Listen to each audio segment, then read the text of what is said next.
The opening of this movie hits different.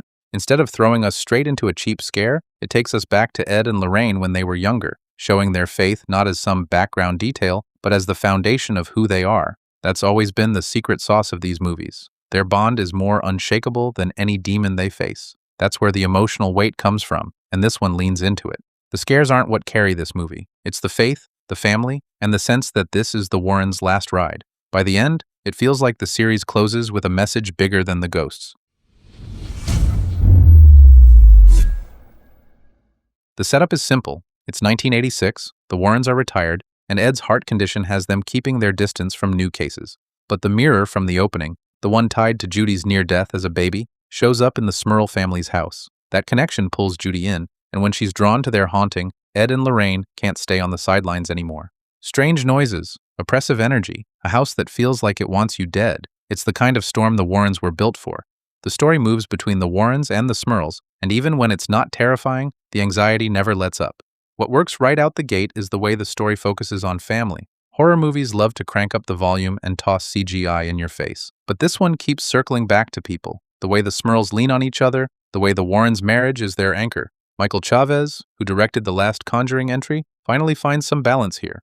The ghosts aren't groundbreaking, but the tension is solid. No lazy cat jumps, just that slow crawl of unease that makes you sit up straighter. And there's more going on here than just atmosphere.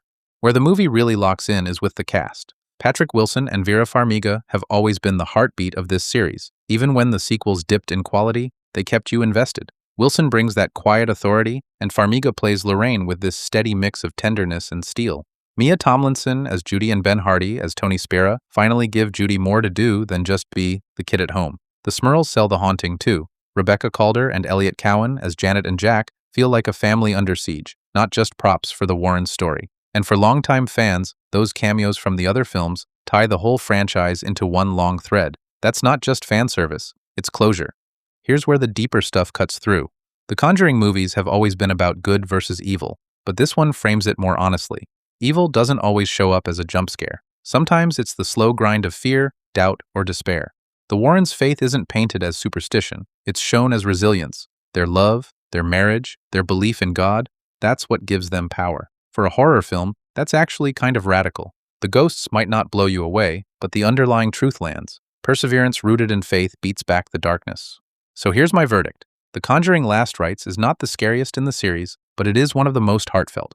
It's a send-off that says, the Warrens' story wasn't just about demons, it was about holding the line when everything in the world told you to give up. Wilson and Farmiga once again carry the film, and the Smurl haunting gives enough weight to keep it moving. If you only loved the first Conjuring, this one's worth a watch. It doesn't top the original, but it brings the story home.